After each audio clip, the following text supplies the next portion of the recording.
J'ai fait une psychanalyse. Bon, pendant 4 ans, avec un lacanien qui ne desserrait pas les dents. Au bout de 4 ans, j'ai eu le sentiment de m'être fait avoir. De m'être fait avoir. Voilà. Et évidemment, quand une analyse, c'est un investissement énorme, aussi bien en argent que psychologiquement. Et c'est donc extrêmement difficile de se dire j'arrête. Maintenant, j'en ai marre. Voilà. Il se trouve que j'étais beaucoup plus mal que quand j'avais commencé. J'étais extraordinairement déprimée. Et je me suis dit, il y a un truc qui ne va pas. Et mes petits camarades autour de moi me disaient, mais enfin, arrête, qu'est-ce que c'est que ce type qui ne te dit pas un mot, etc. Qu'est-ce que ça vous évoque? Bon, alors un beau jour, j'en ai eu marre, et à l'heure de la séance, j'ai téléphoné à l'analyste en lui disant, monsieur, j'arrête. Et alors là, tout d'un coup, il s'est mis à dire, mais vous croyez vraiment, non, mais il faudrait qu'on parle, etc. J'ai dit, non, mais c'est petit.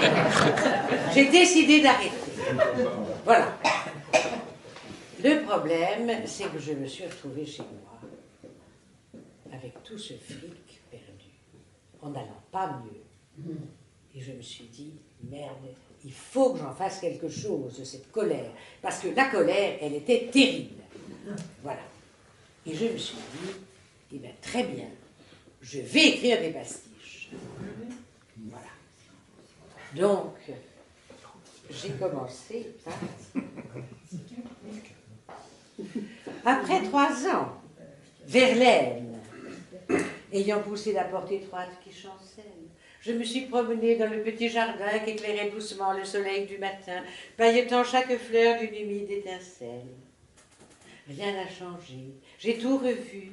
L'humble tonnelle avec ses chaises de rotin. Le jet d'eau fait toujours son murmure argentin, et le vieux tremble, sa plainte sempiternelle. Les roses, comme avant, palpitent. Comme avant, les grands lys vaporeux, les grands lys orgueilleux, se balancent au vent. Chaque alouette qui va et vient méconnue. Même, j'ai retrouvé debout la Velleda, dont le plâtre s'écaille au bout de l'avenue. Pâle, parmi l'odeur fade du réséda. Verlaine.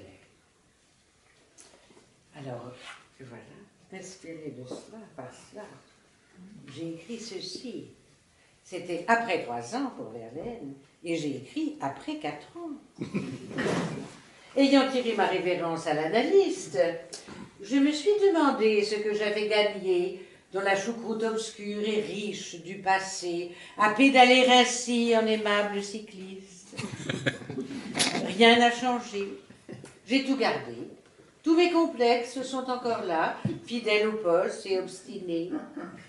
Mon lit n'en est pas plus qu'autrefois animé, si j'ai pourtant, buvant ma honte, parlé de sexe. Mon âme, comme avant, s'agite.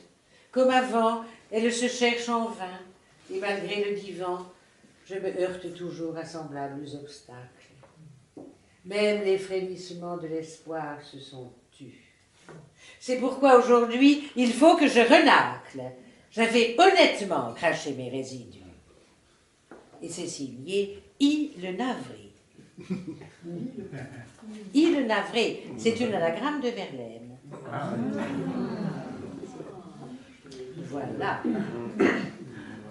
Et puis ensuite, je suis passée à Baudelaire, évidemment. L'ennemi. Ma jeunesse ne fut qu'un ténébreux orage, traversé çà et là par de brillants soleils.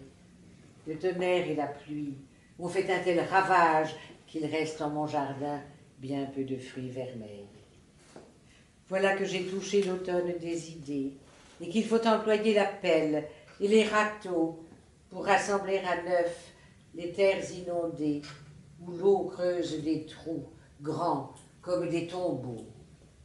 Et qui sait si les fleurs nouvelles que je rêve trouveront dans ce sol, lavé comme une grève, le mystique aliment qui ferait leur vigueur. Ô douleur,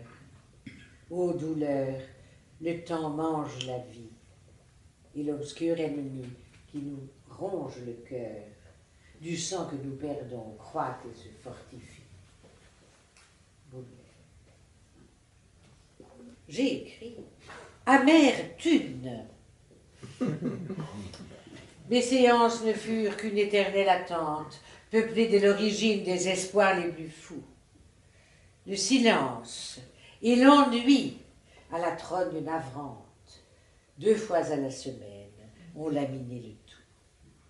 Voilà qui dissipait la trompeuse espérance. Il faut bien revenir au coup de pied au cul, dont on avait hier méprisé l'importance, et retrouver, tout seul, la voie de la vertu. Mais qui m'assurera qu'à défaut de l'amour, l'après-fort quotidien est bien le moyen pour, en soi-même, parvenir enfin à la confiance? Ô Sigmund, tes fils mangent nos sous, et l'analyste muet qui pompe nos finances, du fric que nous perdons, engraisse derrière nous. Et c'est signé R. y a de l'abus.